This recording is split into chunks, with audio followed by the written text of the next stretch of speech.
accueillir Steve Omponou. Des marques commencent à le contacter pour qu'il promotionne leurs produits. Ce chapeau, il a changé ma vie. Transformer les difficultés en avantages, qui plus est avec recul et une certaine dose d'humour. Steve Omponou, influenceur volubile, chef d'entreprise rayonnant. Hello, bienvenue dans le cocktail des excuses.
Il faut que tu continues à t'occuper de tes clients et avoir une team qui répond aussi, qui travaille avec toi sur les appels d'offres. Après, tu peux répondre à beaucoup d'appels d'offres et ne rien gagner. Ça, c'est hyper frustrant et puis c'est le jeu, quoi. Et la question, du coup, là, tu commences à travailler avec le Majestic, avec d'autres gros groupes ou Oui. grosses boîtes. Oui. Et c'est quand le déclic où tu te dis, ok, là, ça commence à marcher, j'ai commencé à m'entourer parce que du coup, je viens. Tu as dit oui, il faut avoir des équipes. C'est quand le moment là où tu te dis ça? J'ai un gros problème, mais je me soigne, j'ai une psy. C'est-à-dire que j'ai toujours l'impression que c'est jamais bien, c'est jamais assez, il faut toujours aller. Et c'est aussi pour moi, tu vois. Ou alors, des fois, j'ai toujours. Quand je veux quelque chose, je l'ai, après je me dis, ok, mais so what? Et ensuite, et donc tu vois, je suis pas là en train de me dire, ah ouais, ça commence à devenir important, impressionnant, je ne m'en rends absolument pas compte. C'est-à-dire, et là je suis vraiment sincère, certes j'ai une team, j'ai des super bureaux, mais tu vois, je suis toujours en train de me dire, mais attends, je suis désolée, il y a encore 10 milliards, enfin le monde est vaste, tu vois, à une époque. Moi, j'ai un problème, c'est-à-dire que quand je commence un truc, il faut que il faut que j'explore tout. À une époque, j'étais fascinée par les tueurs en série. J'ai commencé à lire un livre. Je me suis spécialisée dans le truc, tu vois. Et j'ai toujours envie. Et ça me fait la même chose dans le boulot. Donc, du coup, par rapport au boulot, tu te spécialises dans. On va dire dans le marketing d'influence, la communication, donc tout ce qui est RP, relations presse, relations publiques. Ok, donc tu te formes. Et Et comment ouais, tu te.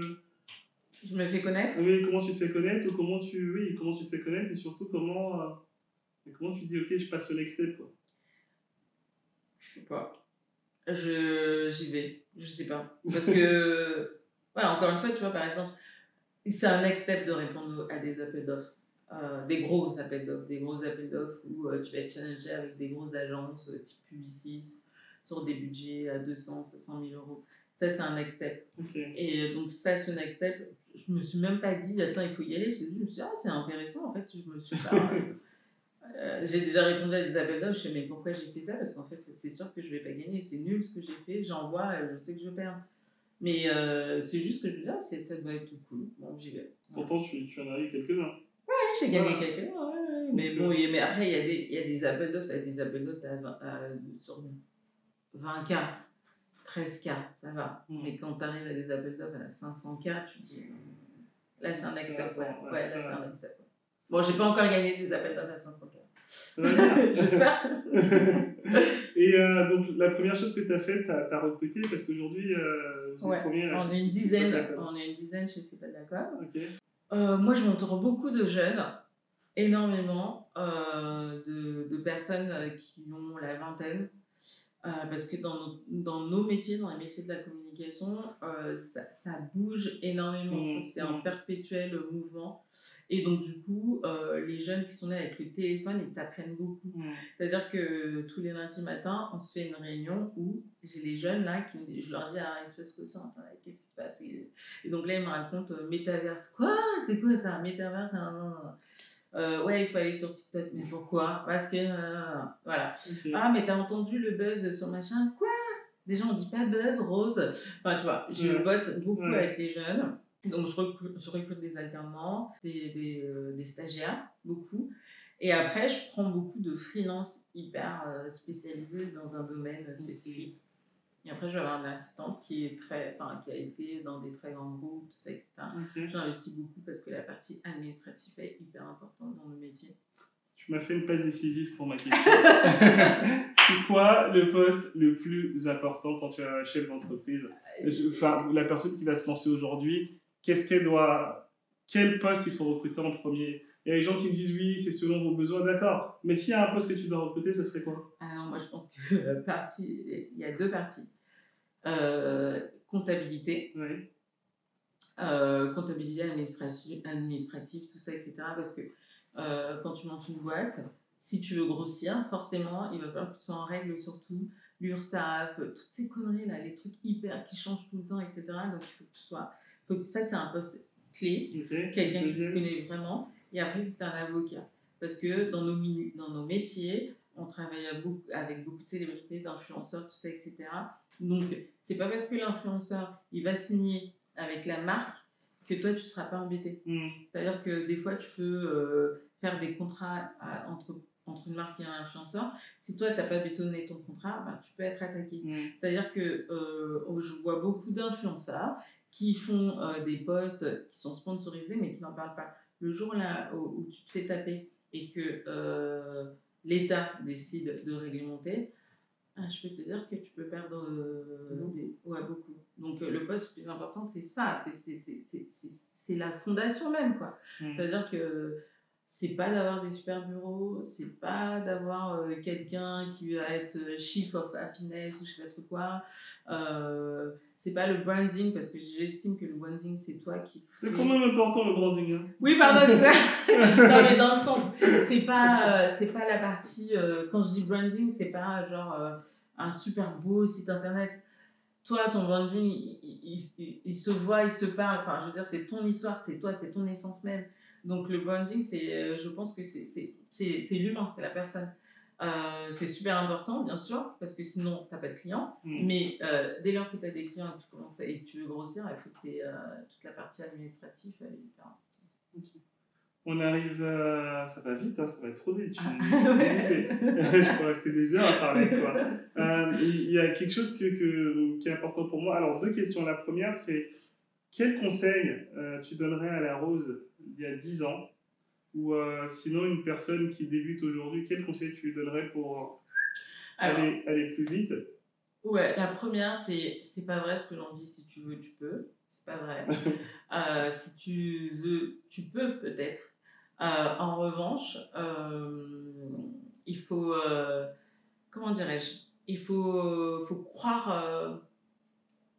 C'est pas grave si on échoue en fait, parce que j'estime que, enfin, c'est bateau ce que je dis, parce que maintenant c'est facile de le dire, parce que je te promets que quand je bouffais des pâtes et que j'étais au RSA, je disais pas à tout le monde je suis au RSA. Mais c'est pas grave d'échouer si tu retiens, si tu apprends de tes échecs, c'est pas grave. C'est même sain et c'est bien, il faut échouer pour pouvoir. Parce que je rencontre des gens aussi qui réussissent et qui n'ont jamais échoué. Et je peux te dire qu'à un moment donné, ça va capoter, c'est obligé. Ouais. Et puis c'est bien. Mais le conseil que je donnerais, c'est vraiment de bien s'entourer. De s'entourer de bonnes personnes, des personnes sympas. L'entourage, le réseau, Ouais, le carnet d'adresse. de bien s'entourer et aussi de s'entourer de personnes qui sont plus intelligentes que toi sur des domaines que tu ne maîtrises pas.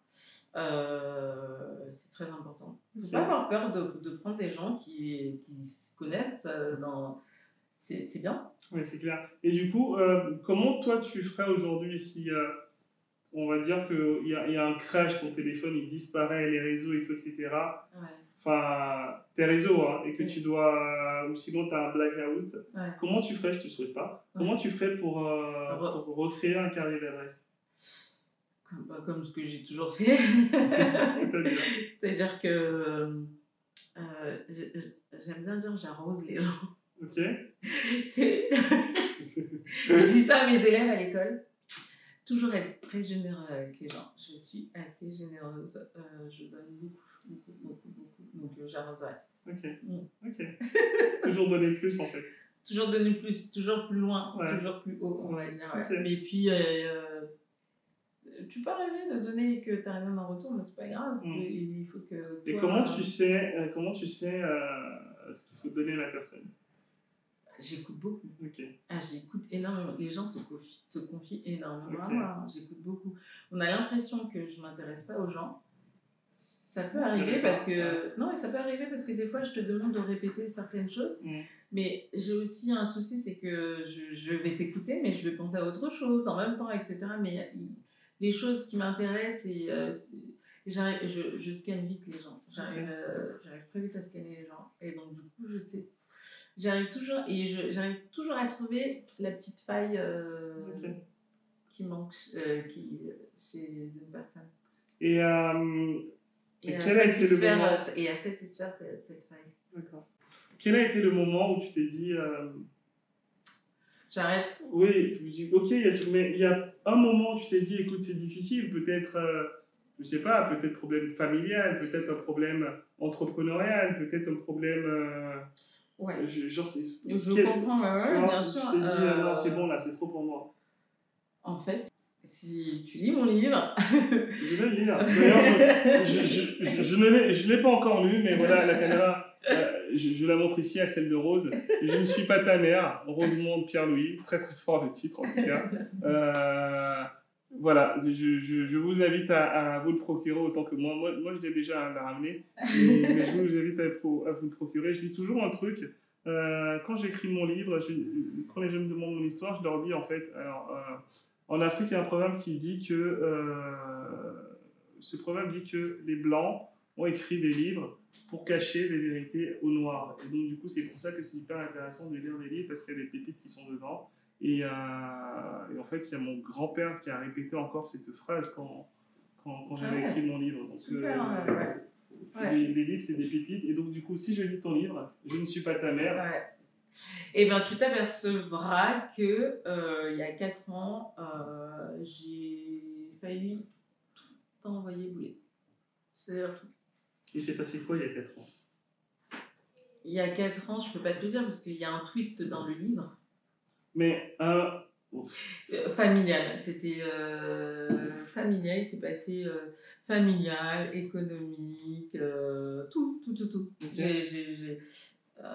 De toute façon, quand la première page, on découvre que j'avais des idées noires, j'étais en mode suicide très, très, très fort. Drame familial, c'est ça? Ouais, drame familial, il y a beaucoup de choses qui sont remontées. En fait, ça, je peux le dire, hein, je pense que je le dis notamment dans pas mal d'interviews.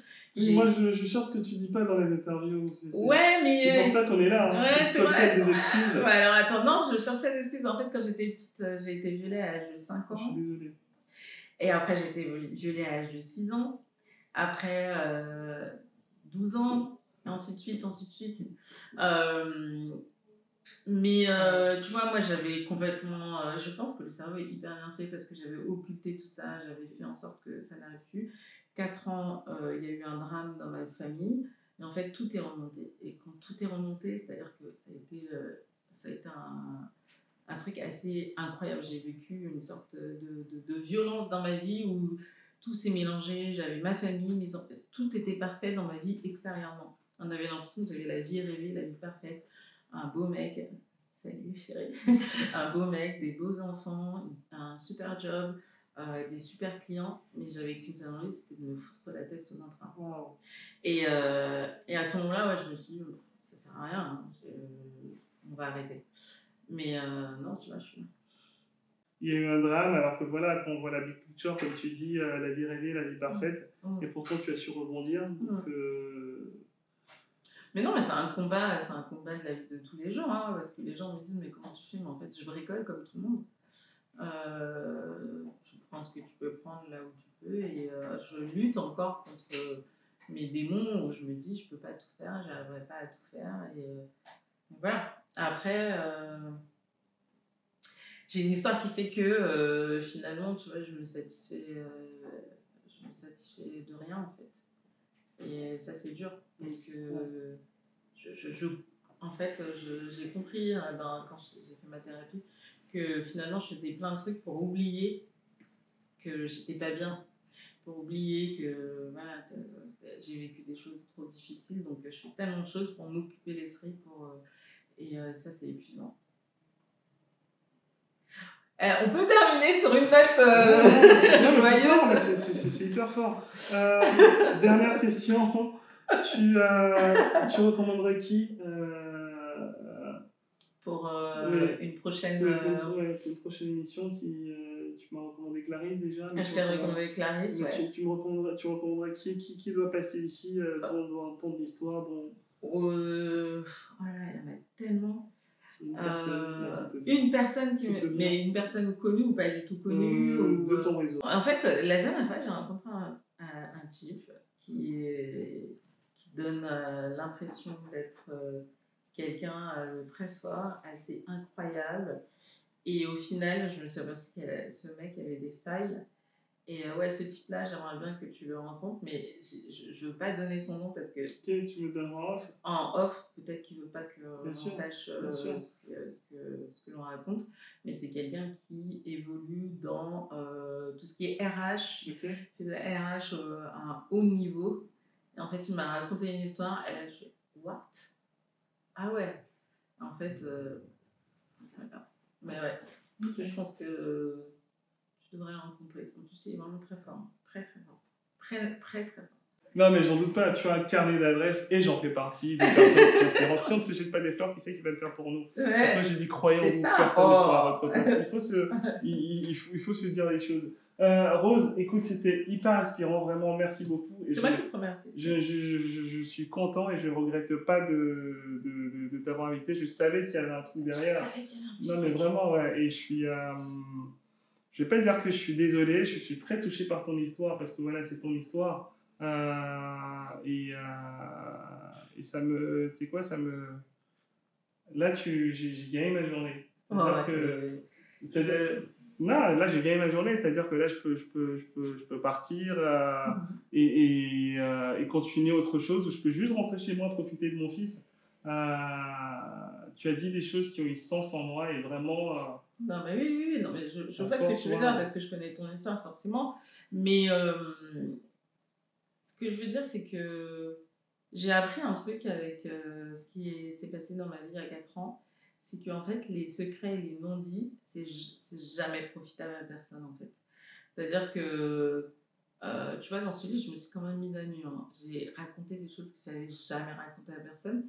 Dans ma famille, personne n'en parle, tout le monde fait comme si ça n'existe pas. Mon meilleur ami, quand il a découvert, il m'a pas parlé pendant une semaine parce qu'il m'a dit « Attends, tu m'as jamais rien dit, comment est-ce possible, etc. » Et en fait, à un moment donné, je me suis dit « Bon, il faut dire les choses. » Et je me suis sentie mais, tellement libérée. C'est-à-dire que maintenant, quand je vais chez mes clients, je leur offre mon livre. Donc j'ai des clients qui ont lu mon livre et qui ont vu à quel point j'étais vulnérable, à quel point j'ai vécu dans la misère, dans la pauvreté, dans la violence. Et tu vois, je me dis que ça fait partie de mon histoire, quoi. C'est à un moment donné, il faut arrêter aussi d'essayer de tout cacher. Et je trouve que dans nos communautés à nous, que ce soit chez les Africains, les Antillais, la Caraïbe, tout ça, on cache énormément beaucoup de choses. Donc, c'est-à-dire que, ne serait-ce que même, par exemple, quand tu dis, je vois quelqu'un pour comprendre, pour parler, mais pourquoi tu fais ça? C'est les Blancs qui vont voir, t'es pas folle. Parce que tu fais comme si ça n'existe pas, en fait. C'est pas parce que tu fais comme si ça n'existe pas que ça n'existe pas. Et en fait, quand j'ai sorti le livre, j'ai raconté mon histoire à ma fille avant parce que à l'école, on allait en parler. Et donc, je te jure, c'était la journée la plus difficile de tout. Je ne savais pas comment lui dire et je lui ai tout dit, je lui ai tout raconté. Elle avait 7 ans et je lui ai tout dit, tout raconté. Et en fait, je me souviens que quand je lui ai raconté, elle m'a posé des questions. C'était ah oui, attends, et donc, ah ouais, non, j'allais dévoiler un truc dans le livre. Mais, non. Et non, elle m'a dit, mais attends, le monsieur qui t'a fait mal, il t'a fait mal comment, tout ça. Et je lui ai tout raconté. Wow. Et le soir, elle pleurait, je crois, pendant une semaine, elle chialait, la pauvre et tout. Mais en fait, maintenant, non, tu vois, ça y est, c'est dit. Et parce que je pense que dans nos histoires, tu sais, nos parents nous cachent des choses. Et des choses ont été cachées par les grands-parents, les arrière-grands-parents. Et en fait, tu transmets ça à tes enfants. Et moi, je voulais briser la chaîne. J'ai brisé la chaîne, je me suis mise à nu, j'ai tout raconté. Et puis so what, quoi. Let's go. Vraiment, chapeau. Un chapeau. Je ne suis pas ta mère, Rosemonde Pierre-Louis. Je t'appelle Rose, moi j'ai du mal à dire Rosemonde. Ouais, je sais. Je ne suis pas ta mère, Rosemonde Pierre-Louis. Je vous invite à découvrir l'histoire. Et moi, c'est clair que je vais dévorer ton livre parce que là, ça m'a trop donné envie d'en savoir. Et je suis sûr que ça vous a énormément touché. En tout cas, n'hésitez pas à mettre un like, à vous abonner, à commenter, dites ce que vous en pensez. Et n'hésitez pas à vous abonner à la chaîne qui va s'afficher quelque part juste là. Je ne sais pas, Odette, je te laisse faire le reste. Et franchement, chapeau pour ton histoire. Bon, on a tous des histoires. Oui, mais au-delà de ton histoire, chapeau pour ce que tu fais, parce que moi, je sais vraiment ce que tu fais. Je regarde ce que tu fais et c'est gentil. Et je te donne rendez-vous dans 10 ans encore pour faire notre interview. Yes! C'était dit rendez-vous dans 10 ans. Merci beaucoup. Merci. Chapeau à toi. J'espère vraiment que cette vidéo t'a plu.